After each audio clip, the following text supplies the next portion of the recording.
Hello students, class 7th maths NCERT chapter 4 simple equation exercise 4.3। बेटा हमने first question के 5 parts कर लिए थे ई तक। आज उसके बाद देखते हैं बच्चों एफ पार्ट करते हैं। और फर्स्ट लेक्चर में बहुत सारे बच्चों का बहुत ही अच्छा रिस्पॉन्स आया कि सर हमें सभी क्वेश्चन क्लियर है। ठीक है, तो जिन बच्चों ने रिस्पॉन्स नहीं दिया कमेंट बॉक्स में वो कमेंट करके जरूर बताया करो बेटा। जहाँ पे जिस क्वेश्चन में प्रॉब्लम आती है उस क्वेश्चन में प्रॉब्लम बताओ। अगर तुम्हें टॉपिक अच्छे से क्लियर है तो ये बोलना है कि सर हमें टॉपिक अच्छे से क्लियर है। ठीक है, तो जरूर बताना बेटा कमेंट बॉक्स में। ओके, तो देखते बेटा एफ पार्ट करते हैं आज। क्या बेटा हमारे पास एफ पार्ट बताते हैं। 5/2x 5/2 into x equal to 25/4। Clear है। जो में इक्वेशंस दी गई है बेटा वो किस वेरिएबल में है? एक्स वेरिएबल में। ठीक है, मैंने तुम्हें पिछले लेक्चर में बताया था कि अपने आप से क्या करना है, क्वेश्चन पुट आउट किया करो कि जो हमें गिवन है वो एक इक्वेशन कैसे, क्योंकि उसमें LHS और RHS है, मीन्स इक्वल टू का सिंबल है, उसमें एक वेरिएबल है, तो इट मीन्स क्या वो एक इक्वेशन है। और जो वेरिएबल है वो क्या है? एक्स वेरिएबल है। लिख लिया करो ऐसे कि एक्स क्या हमें गिवन एक वेरिएबल है, ये LHS है बेटा और ये RHS है। ठीक है, LHS means left hand side, RHS means right hand side. Clear बेटा। हमें x की वैल्यू निकालनी है तो बेटा हमें इतना पता होना चाहिए, मैंने बताया था पिछले फर्स्ट लेक्चर में कि जो LHS में डिवाइड होता है जब उसको RHS की तरफ लेके जाएंगे तो वो क्या हो जाएगा? मल्टीप्लाई हो जाएगा। तो यहाँ पे डिवाइड में क्या है? 2 है, तो जब इसको RHS में लेके जाएंगे मीन्स राइट हैंड साइड लेके जाएंगे तो क्या हो जाएगा बेटा? ये 2 मल्टीप्लाई हो जाएगा। तो क्या है हमारे पास? 5x इक्वल टू 25/4 और इनटू में 2। क्लियर बेटा। अब इनको में हम कैंसिल आउट कर सकते हैं क्योंकि ये ऊपर मल्टीप्लाई में 2 1 जा 2 2 2 जा 4। क्लियर है। तो हमारे पास कितना है बेटा? 5x equal to 25/2। क्लियर है। अब बेटा ये वैल्यू तो 5x की आई है, हमें किसकी निकालनी है? x की निकालनी है। तो ये 5 यहां से क्या करना पड़ेगा? रिमूव करना पड़ेगा।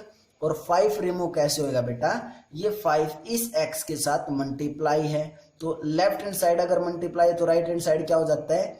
डिवाइड हो जाता है वो नंबर। तो हमारे पास क्या है बेटा? x इक्वल टू 25/2 पहले से था और 5 इस साइड मल्टीप्लाई है तो इस साइड आके डिवाइड। क्लियर है। तो 5 1 जा 5 5 5 जा 25। तो x की वैल्यू बेटा क्या आई? ये इंप्लाइज का सिंबल होता है बेटा, इंप्लाइज लगाना होता है अगर हम एक स्टेप के बाद उसके आगे ही दूसरा स्टेप लिख रहे हैं तो। ठीक है, इंप्लाइज x इक्वल टू ऊपर कितना बचा? 5 और नीचे कितना बचा? 2 बचा। 2 और 1 भी बचा है वैसे तो, लेकिन 2 into 1 करेंगे तो वापस क्या हो जाएगा? 2 ही आ जाएगा। तो इट मीन्स x की वैल्यू कितनी आई बेटा हमारे पास से? 5/2। और हम क्या लिख देंगे उसके बाद? The value of x equal to 5/2। Clear बेटा। Pause the video, note it down. Next part करते हैं बच्चों जी पार्ट। क्या G part? 7m plus 19/2 equal to 13। क्या है? 7m plus 19/2 equal to 13। Clear बेटा। हमें किसकी वैल्यू निकालनी है? m की। m क्या है यहाँ पे? वेरिएबल। अब 19/2 कैसा नंबर है? पॉजिटिव नंबर है, तो इसको जब हम राइट हैंड साइड लेके जाएंगे तो क्या हो जाएगा? ये नेगेटिव हो जाएगा बेटा। तो 7m equal to 13 minus 19/2। Clear है बेटा। मैं इसीलिए बोलता हूं कि जो भी लेक्चर मैं पहले लेक्चर्स बना चुका हूं 7th क्लास के, वो लेक्चर जरूर देखने, क्योंकि सभी लेक्चर एक दूसरे से इंटरकनेक्टेड होते हैं। जो लेक्चर्स में मैं पहले वाले लेक्चर्स में बातें बता चुका हूं वो बार बार नहीं बता सकता बेटा हर लेक्चर में। ठीक है, तो फर्स्ट जो लेक्चर है मैंने फर्स्ट या जो इंट्रोडक्शन वीडियोज या 4.1 एक्सरसाइज 4.2 एक्सरसाइज वो सभी लेक्चर देख के ही यहाँ पे आना है। डायरेक्ट ये लेक्चर्स देखोगे तो कुछ भी समझ में नहीं आएगा। ठीक है बेटा, तो क्या है हमारे पास 7m = 13 - 19/2। अब बच्चों इस 13 के नीचे कुछ नहीं तो मैं अपॉन में 1 लिख सकता हूं, क्योंकि बच्चों 13 लिखो या 13/1 लिखो एक ही बात होती है, दोनों ही सेम है बिल्कुल। ठीक है, अब मैंने क्या बोला था, जब भी डिनोमिनेटर में ऐसा आ जाए तो इन दोनों का क्या लेना होता है हमें, एलसीएम। 1 और 2 का एलसीएम लेंगे तो बच्चों क्या आएगा, 2 ही आएगा। क्लियर है, इस 1 से इस 2 को डिवाइड करना है, 1 से जब 2 को डिवाइड करेंगे तो 2 ही आएगा, और 1 से किसको डिवाइड करना है, इस एलसीएम को। इस एलसीएम को जो 1 से डिवाइड किया तो कितना आया, 2 आया, और 2 की मल्टीप्लाई किसके साथ करते हैं, इस नंबर के साथ। तो 2 इंटू 13 करेंगे तो 26। क्लियर है, अब इस 2 को इस 2 से इस 2 को डिवाइड करेंगे तो कितना आया, 1। 1 की मल्टीप्लाई 19 के साथ करेंगे तो क्या आया, 19 ही आया। क्लियर है बच्चों, जब बार बार करोगे बच्चों इसको तो बहुत ही इजी लगेंगे। ठीक है, अब 26 - 19 किया तो कितना बचा हमारे पास बच्चों, 7/2 बचा। क्लियर है, और इस साइड क्या चल रहा है, 7m, तो हमारे पास आ गया 7m = 7/2 आया।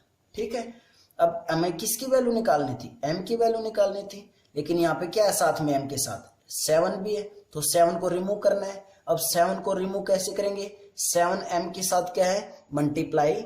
अगर लेफ्ट हैंड साइड जो टर्म मल्टीप्लाई है तो उसको जब हम राइट हैंड साइड लेके जाएंगे बेटा तो क्या हो जाती है, वो डिवाइड हो जाती है। तो हमारे पास क्या आया, m = 7/2 और डिवाइडेड बाय नीचे क्या हो गया, 7, मीन्स 2 के साथ 7 क्या आ गया, हो गया आके मल्टीप्लाई। क्लियर है, तो 7 से 7 कैंसिल आउट, 7 × 1 = 7, 7 × 1 = 7, तो मीन्स m की वैल्यू कितनी आई बेटा, 1/2 आई। m की वैल्यू कितनी आई, 1/2, means the value of m = 1/2। Clear है बेटा, pause the video, note it down. Next part देखते हैं बच्चों, h पार्ट। क्या हमारे पास h पार्ट, 6z + 10 = -2। किसकी वैल्यू निकालनी है हमें अब की बार, z की, क्योंकि वेरिएबल क्या है, z वेरिएबल है। ये z क्या है बेटा, अब की बार वेरिएबल। क्लियर है, तो z की वैल्यू निकालेंगे तो 6z + 10 = -2 है। ये +10 है बेटा, उस साइड जाएगा तो -10 हो जाएगा, जब RHS की तरफ जाएगा तो 6z = -2 - z। क्लियर है बेटा, उसके बाद लेफ्ट हैंड साइड क्या है, 6z = -2 और -10 दोनों ही नेगेटिव नंबर हैं। वैसे तो दोनों ऐड हो जाएंगे, लेकिन साइन किस चीज का आएगा, माइनस का आएगा, क्योंकि दोनों ही कैसे नंबर है, नेगेटिव नंबर है। ठीक है, तो -2 और -10 -12। क्लियर बेटा, तो अब z की वैल्यू निकालनी है, 6z के साथ क्या है, मल्टीप्लाई। राइट हैंड साइड जाएगा तो क्या हो जाएगा, डिवाइड हो जाएगा, तो z = -12/6। 6 × 1 = 6, 6 × 2 = 12, और माइनस का तो it means z = -2, means z की वैल्यू क्या आई बेटा हमारे पास, -2 आई। तो हम क्या लिख देंगे लास्ट में, the value of z = -2i। Clear बेटा, उसके बाद आई पार्ट देखते हैं बच्चों। क्या आई पार्ट, 3l / 2 = 2/3। क्लियर है, ये हमें एक इक्वेशंस दी गई है आई पार्ट में, 3l/2 = 2/3। हमें किसकी वैल्यू निकालनी है बेटा, l वेरिएबल की, क्योंकि इसके अंदर वेरिएबल क्या है, l वेरिएबल है। तो हमें किसकी वैल्यू निकालनी है बेटा, l की वैल्यू निकालनी है। क्लियर है, तो l की वैल्यू निकालनी है तो बेटा पहले राइट हैंड साइड से 2 को रिमूव करेंगे, और 2 अगर डिवाइड में है लेफ्ट हैंड साइड तो राइट हैंड साइड जाके क्या हो जाएगा, ये 2 मल्टीप्लाई हो जाएगा। तो कितना आया, 3l = 2 × 2 और डिवाइडेड बाय 3। तो मीन्स कितना है हमारे पास, कितना बेटा, ये 3l = 2 × 2 4/3 आया। अब हमें तो किसकी वैल्यू निकालनी है, एल की वैल्यू निकालनी है, लेकिन अभी किसकी है ये 3L की वैल्यू है 4/3, तो यहाँ से 3 रिमूव करना पड़ेगा। और 3 रिमूव कैसे होगा, 3L के साथ क्या है मल्टीप्लाई। अगर लेफ्ट हैंड साइड कोई नंबर मल्टीप्लाई हो तो राइट हैंड साइड जाके क्या हो जाता है बेटा, वो डिवाइड हो जाता है। तो L इक्वल टू 4/3 और इंटू में 3 मीन्स L इक्वल टू 4/9। तो L की वैल्यू क्या आ गई हमारे पास 4/9 होगी। तो क्या लिख देंगे लास्ट में, the value of L equal to 4/9। तो L की वैल्यू कितनी आ गई बेटा, 4/9 आ गई। क्लियर बेटा, pause the video, note it down. First question का लास्ट पार्ट बेटा जे पार्ट। क्या है J part, 2b divided by 3 minus 5 equal to 3। ये क्या बेटा b है, ठीक है। 2b divided by 3 minus 5 equal to 3। Clear है। अब इस साइड -5 है, तो जब हम राइट हैंड साइड लेके जाएंगे तो क्या हो जाएगा, -5 + 5 हो जाएगा। Means 2b divided by 3 equal to 3 + 5। Clear है। मीन्स कितना है बेटा हमारे पास, 2b divided by 3 equal to 3 + 5 है 8। क्लियर है। 3 और 5 को ऐड करेंगे तो क्या बना बेटा, 8 बना। ठीक है। अब जो नंबर लेफ्ट हैंड साइड में जो डिवाइड में होता है तो राइट हैंड साइड क्या हो जाएगा, मल्टीप्लाई हो जाएगा। तो 3 साइड क्या है, लेफ्ट हैंड साइड डिवाइड में है, तो जब इसको राइट हैंड साइड लेके जाएंगे तो क्या हो जाएगा बेटा, ये मल्टीप्लाई हो जाएगा। ठीक है। तो कितना आया, 2b equal to 8 into 3 means 2b equal to 8 3 जा 24। क्लियर बेटा। कितना हमारे पास है, 2b इक्वल टू 24। हमें वैल्यू किसकी फाइंड आउट करनी है बेटा, b की वैल्यू फाइंड आउट करनी है। और b की वैल्यू फाइंड आउट करनी है तो मीन्स हमें 2 को रिमूव करना पड़ेगा। और 2 b के साथ क्या है, मल्टीप्लाई है। यहाँ पे कोई सिंबल नहीं, इट मीन्स बीच में क्या है, ये दोनों मल्टीप्लाई है। अगर 2b के साथ मल्टीप्लाई है तो हम लेफ्ट हैंड साइड मल्टीप्लाई, तो राइट हैंड साइड क्या हो जाएगा बेटा, ये 2 डिवाइड में हो जाएगा। तो b इक्वल टू 24/2। क्लियर है।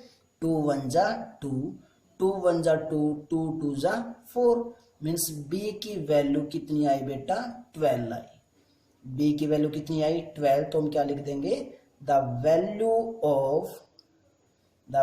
Of b equal to 12। Clear बेटा। तो फर्स्ट क्वेश्चन हमारा यहाँ पे क्लियर हुआ।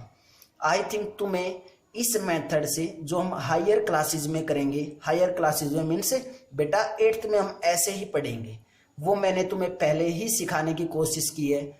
और आई थिंक तुम्हें बहुत ही प्रॉपर वे से ये सीखा भी होगा। ठीक है, बहुत अच्छे से प्रॉपर वे से सीखा होगा। और कुछ बच्चों की बहुत अच्छे से कमेंट आती है कि सर हमें सारा कंप्लीट समझ में आ रहा है। ठीक है, तो आप भी बच्चों कमेंट किया करो, अगर तुम्हें अच्छे प्रॉपर वे से क्लियर है तो कमेंट में बताया करो बेटा कि सर हमें बहुत ही अच्छे तरीके से सभी क्वेश्चन क्लियर है। ठीक है।